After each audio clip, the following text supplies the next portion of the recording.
Support comes from St. Louis Public Library Foundation, helping the library serve children and their families with programs and services needed to become lifelong readers. More information about the foundation is at slpl.org. From St. Louis Public Radio. This is the Politically Speaking Hour on St. Louis on the Air. I'm Jason Rosenbaum. St. Louis Public Radio first talked with our next guest in 2013 when he was just 12 years old. By that time, his Wake Up to Politics newsletter had been up and running for a few years and had nearly 600 subscribers. Well, fast forward more than a decade, Gabe Fleisher recently graduated from Georgetown University, where his Wake Up to Politics newsletter, which now is on Substack, is closing in on 50,000 subscribers. Fleisher joins us now to talk about the evolution of his journalism and what he's paying attention to in the home stretch of the presidential race. Gabe, welcome to the Politically Speaking Hour on St. Louis on the Air. Thanks so much for having me. Gabe, I mentioned we'd talk about the evolution of your journalism, and to do that, I want to hear from someone very important, and that's you, talking with St. Louis Public Radio in 2013 in the library at Brittany Woods Middle School in University City about the origins of Wake Up to Politics. I started this sending it to my mom, and just because I've always been really interested in politics, and it kind of grew from there as my mom sent it to her parents and our family and friends. And I just think it's really important to inform people about what's going on, about their government, and so I've been doing it ever since to larger and larger audiences. So, Gabe, hearing yourself from 2013, what comes to your mind when you think of how far you've come since that point in time? Well, it's weird to hear myself for starters. It's weird to hear my voice from. That was obviously a long time ago, though I do remember talking to you in the library, as long ago as it was. I don't know. I mean, it's definitely weird to think back. It's been quite a journey. It's been certainly an unusual journey through journalism. I don't know if you had told me then that I'd still be doing the newsletter now, 11 years later. I don't know if I quite would have believed you. Certainly would not have believed I've been able to have the audience that I've had, been able to have the experience that I've had. I don't know that I would have believed I'm here in D.C., covering in person, the institutions of government that I kind of followed so closely from St. Louis when I was so young. So it is pretty crazy to kind of think back and think of the trajectory. So if you are not one of the almost 50,000 subscribers to Wake Up to Politics, can you describe it for people who may not have heard of it before? Yeah, for sure. So Wake Up to Politics, it's a daily email newsletter, like you said, coming through Substack, comes out every weekday morning, basically covering national politics, trying to cover politics, certainly from a nonpartisan angle, trying to cover it, from not as a dramatic standpoint as I think other news outlets, trying to take a bit more of a calmer tone, trying to focus on kind of bipartisanship, things getting done in Washington. I do every Friday. I did just this morning a feature on what Congress is actually doing, what's getting done, what are kind of the bipartisan pieces of legislation that are getting through, the kind of substantive legislation that might not be as flashy or partisan, but is actually kind of making a difference in people's lives that aren't getting as much coverage.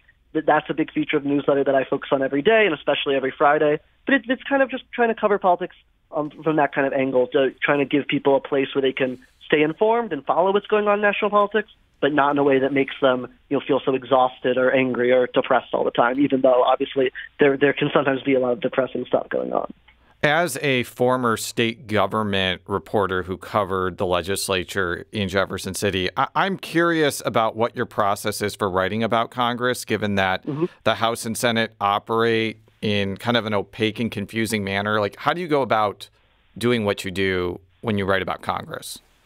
It's a great question. It's a mix of things. It's a mix of, I'm able to kind of, sometimes I will go to Congress and, then the nice thing about, Congress, as opaque as it can be sometimes, if you're there in the halls of the House and Senate, the members of Congress, there is a pretty free-flowing atmosphere where members will talk to reporters. You can kind of go and do reporting that way. I was just at the Capitol yesterday, actually not covering a vote or anything, but covering something called the Congressional Hackathon, which was an event going on, kind of a symposium focused on kind of ways to make Congress work better. So I was covering that just yesterday on the Hill. So sometimes it's that, but sometimes it's honestly, not even focused on, kind of talking to members themselves, but just looking what's going on the floor. I spend a lot of time looking at the congressional record, kind of paging through, trying to find these kinds of more little noticed pieces of legislation that can have a big impact. And then I try to read the bills myself. I see what's going on in them, try to reach out to the members' offices to try to talk to them about it, but then also trying to talk to outside groups and advocates, trying to learn more about what these bills will do. Like I said, I wrote a piece this morning about some of the bills that have passed this past week. I wrote about a child welfare bill that will really kind of overhaul the foster care system. So I talked to activists this week who are working for that piece of legislation. I covered a bill that will kind of improve executive branch transparency. I was talking to some groups that are working on kind of good government groups working on those goals. So it's kind of covering it from all sorts of angles, both kind of inside the institution itself, but then also trying to look outside at who are the groups kind of putting pressure on them to get things done and what's actually moving through. Are you a one-man show here, or do you have some help in terms of like how you're able to functionally cover things like Congress? Yeah, it's just me, one-man show. That I salute your energy and enthusiasm there. I'm curious about how the Missouri delegation in the House and Senate is viewed by national political reporters. You mentioned the child welfare bill that came out of Ways and Means Committee Chairman Jason Smith's committee, and he's from Missouri. Would you say that Missouri's delegation makes an impact in Congress, or are they seen as kind of like an afterthought? I mean, I think there's certainly, I think it goes member by member. There's certainly, like you said, there's a few committee chairs from Missouri, including Chairman Smith, as you said, who, yes, was a big champion of that child welfare bill. That was like a year-long review from the Ways and Means Committee that resulted in that bill that Smith was very involved in. Obviously, Senator Hawley is fairly high profile. You see him. And again, to kind of go to, I think he's interesting because I think not just, gets a lot of headlines for, I think, kind of more partisan stuff, and he's certainly kind of like a go-to quote in terms of he's a close Trump ally, but also in terms of the coverage that I do in terms of bipartisan legislation. He's also had some very interesting partnerships on bipartisan pieces of legislation, including on banning congressional stock trading and stuff like that. He's worked with like John Ossoff, kind of unusual bedfellows on the left and right that he's worked with. Obviously, there was a lot of national coverage, as you know, and I know you covered it closely, of the Cori Bush race. She's certainly a member who has made a lot of waves down here. So I think it's member by member. I think there's probably some that fly into the radar more than others, but there's certainly ones. I mean, Ann Wagner, I think, is certainly known as somewhat of a workhorse, someone who also works on a lot of bipartisan pieces of legislation. So there's certainly members, Missouri members, who kind of pull their weight on Capitol Hill, I would say. I have a more mechanical question for you. Is it difficult to get members of Congress to speak to you, especially when the two chambers are in session? Because my stereotypical vision of covering Congress involves like dozens, if not hundreds, of reporters circling a lawmaker as they like walk to their next meeting. Is that what it's like every day, or is that really only during high-profile House Senate showdowns, like on government shutdown, for example? Yeah, I would say it's definitely exacerbated during those periods. I think there's definitely days you go to the Hill and it's a lot quieter. And there's, small circles of reporters trailing them, not quite as many as on other days. And also, I would say varies member by member. I think sometimes, if you'll see someone, especially, if you'll see like Joe Manchin or Kyrsten Sinema at a time when they're like a key vote, you'll see huge scrums around them. But maybe if you want to talk to a member who isn't as flash or getting as much attention, usually you'll see them kind of walking alone and maybe you're able to catch them. So I would say it kind of depends. Certainly, in terms of that aspect of it, can be difficult just to kind of like make your voice be heard among the scrum. It's also, there's difficulties obviously coming from an independent news outlet. I think, the knowledge about kind of Substack news outlets is growing on Capitol Hill and across Washington, but it's still, there's certainly still a bias towards kind of more mainstream established news organizations. So that can be difficult. So a lot of it is kind of relationship building, getting the members to know you and getting their staffs to know you. And also kind of, I think, when you do kind of prove yourself as someone who's doing coverage, not just of kind of the fireworks and kind of flashy stuff, but if you do show your work and show that you want to talk to a member, a lot of these members, a lot of them under the surface are kind of actually policy wonks. And if you show, I don't want to talk to you about Trump or Kamala Harris or anything like that. Like, I want to talk to you about like this piece of legislation you're working on that you've been working on for months, that you and your staff have put a lot of time in. Oftentimes they're a lot more open to those sorts of requests than maybe to talk about the things that are kind of driving the big headlines. You mentioned Substack, and I actually want to talk about that platform because to me it seems like a throwback to the 2000s when blogs were really popular for political dissemination. That was certainly how I got my start in 2006 at the Columbia Daily Tribune. Then blogs kind of became passé with the rise of things like Twitter, Facebook, TikTok, Instagram, but it does seem like Substack has been a destination of sorts for like independent journalists. Like, why do you think Substack in particular has become popular among people like you? I'll tell you, it is a bit of a throwback. I would agree to kind of the blogging era, but I think the crucial difference and the reason why I really kind of went to that from, like you said, I just graduated college. I've been doing this newsletter a long time, but, I wasn't sure whether I'd want to continue independent, out of college, whether, what would make the most sense for me. And I think what is nice about Substack is you do have complete editorial independence, so you do have that sort of freedom. In my case, kind of cover the stories I want to cover. You have no one, you don't have a corporate, kind of parent that's kind of, telling you what to cover and what not to. So you do have that independence, but you're also part of this network of independent journalists. And I think, if you go back to the blogging days, you're talking about there was something of a culture of different blogs, kind of linking to each other and trying to boost each other.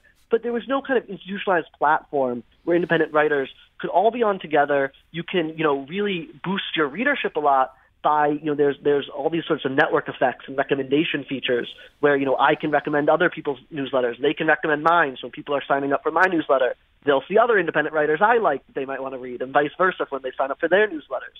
So I think it's this nice kind of middle ground where it is still independent, but then there's also this kind of larger institution backing you and giving you a network connecting you to other independent writers.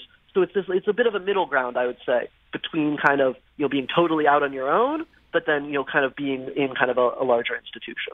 We're talking with Gabe Fleisher, a St. Louis County native who is the author of Wake Up to Politics on Substack. So let's turn to the presidential election. We talked in the last segment that states like Missouri and Illinois are kind of lost in the shuffle compared to Pennsylvania, North Carolina, Wisconsin, Michigan. I'm curious if the lack of competitive states makes this election slightly less interesting to cover than, say, 2008 or 2012 when there were more swing states. I mean, even when asking that question, I'm like, this has been an extremely interesting presidential election to cover. But I do wonder if, like, the intense focus on just 7 states has kind of made the actual mechanics of this race kind of monochromatic for a lot of reporters. What do you think about that? It's a good question. I mean, there's no question the kind of battleground map has kind of shrunk. I wouldn't say that's necessarily new to this cycle. I would say, these are roughly the same 7 states, we were kind of really laser focused on at the very least the last 2 cycles. I think you're right. I mean, obviously going back to 2008, Missouri was a battleground state. So it wasn't so long ago that, we had a fairly different map. But this map has been fairly settled for a few cycles now. So I wouldn't say that's new. I mean, it is, I think that offers certain challenges for reporters because I do think, it does necessitate a lot of travel to, those same kind of states, a lot of reminders to readers, when looking at polls. It's not always the national polls that matters. It's really about these battleground state polls. So it does require, a difference in how you're covering and talking about the elections. I think it's hard, like you say, to call this election uninteresting. I think for a while, this was something of a static race. We were having a rematch between 2 candidates who had run 4 years before, who were already deeply unpopular. And then on top of the fact, as you say, we were talking about this kind of pretty narrow map where not too many voters were going to, kind of judge the outcome. I think, that's obviously really shifted, over the course of the summer.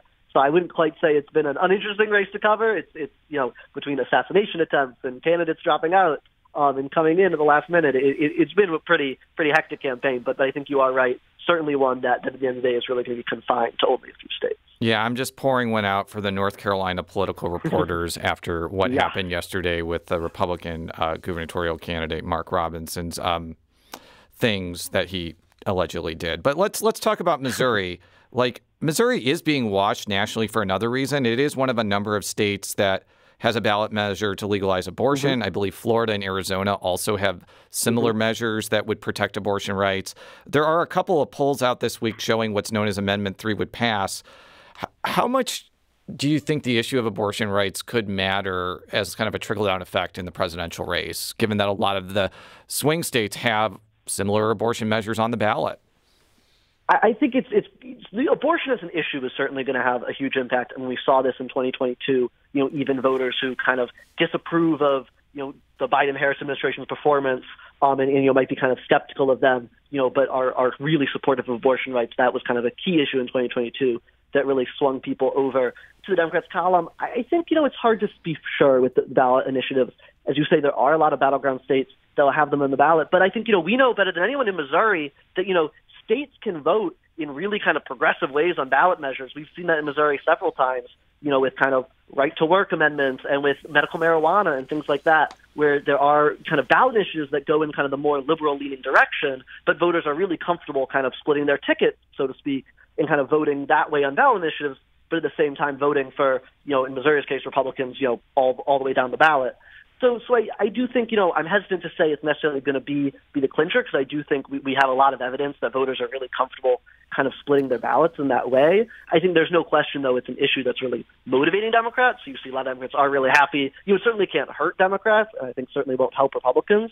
So you see a lot of Democrats very happy that those are on the ballot. I think, it's the same thing where you mentioned Mark Robinson, North Carolina. I think it's hard to be sure that, there's the kind of reverse coattail effect that a lot of Democrats are hoping for, that things on the bottom of the ballot really help the people at the top of the ticket. I don't think there's so much electoral evidence of that over time, but I think, if anything, the more focus that there is in abortion rights, the more salient an issue it is in this election, the better it is for the Democratic ticket. Well, the Mark Robinson fiasco yesterday did bring about fuzzy and warm memories of the Todd Akin fiasco in 2012, where there was a reverse coattail effect for statewide races. Like, without Todd Akin, Claire McCaskill likely wouldn't have won another term. And not only did Jay Nixon win another term, but Jason Kander also won his election. So I could see that happening in terms of like the down ballot races.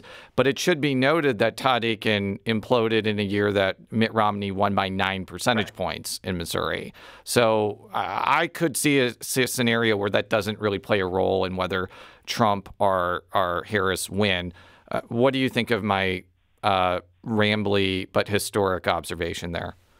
No, I think that's a really good connection. I do think it does bring up the point that I think often we do see voters kind of bifurcating between state and federal races, where voters might often go one way in terms of, kind of state elections, but will kind of feel differently about federal races, why you see oftentimes, in very blue states, for example, kind of Republican governors getting elected, but then at the same time, people voting differently for Congress or president. I was also kind of having Akin flashbacks. I think it's, especially as we saw yesterday, the state party is standing behind him, but we saw a lot of Republicans kind of quietly and not so quietly kind of trying to nudge him off the ballot, just like they did with Akin. I was also kind of getting flashbacks. I think it is quite analogous, and it is quite striking to me, to be honest, kind of 12 years later, because that Akin nomination caused so many conversations among Republicans about the type of candidates that they were nominating and the kind of candidate quality issue that we've seen cycle after cycle. And it is quite striking to see 12 years later, pretty much the same thing, that just like in that race, in a very winnable race, in a Democratic seat that is still Democratic held governorship that is very winnable for Republicans, you see them nominating a candidate that even before what came out yesterday, we knew had a lot of vulnerabilities. So we already knew was a Holocaust denier. We already knew these kinds of, kind of crazy things, and yet was still nominated by the state party. I think you see Republicans kind of going through the same kind of cycle that we've seen cycle after cycle, and in many cases losing very winnable races because of the candidates they're nominated. There was a reason Claire McCaskill apparently chugged a beer after Todd Akin won the nomination in 2012, because she knew she had helped nominate the weakest candidate. But Gabe, thank you so much for joining us today. Gabe Fleisher is a St. Louis area native and the author of Wake Up to Politics. You can subscribe to his work at wakeuptopolitics.com. Gabe, thanks for joining us today. Thanks so much for having me.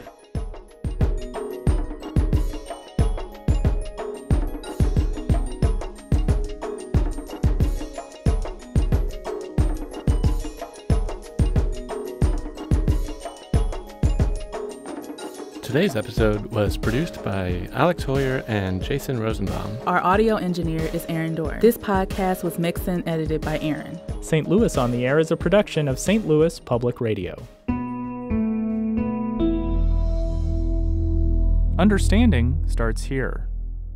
Do you find yourself regularly listening to episodes of St. Louis on the Air?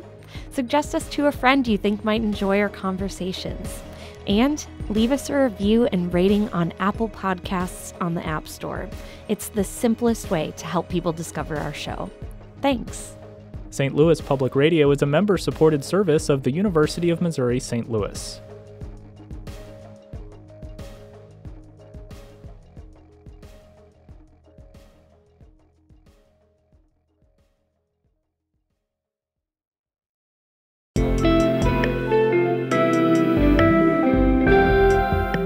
The Gateway brings you the day's news each weekday from around the St. Louis region and the state capitals in Jefferson City. Our schools are accredited. We don't need this bill. And Springfield. How many more years must pass before lawmakers see time is of the essence? I'm Abby Larico. Join me each weekday for The Gateway on the STLPR app or wherever you get podcasts.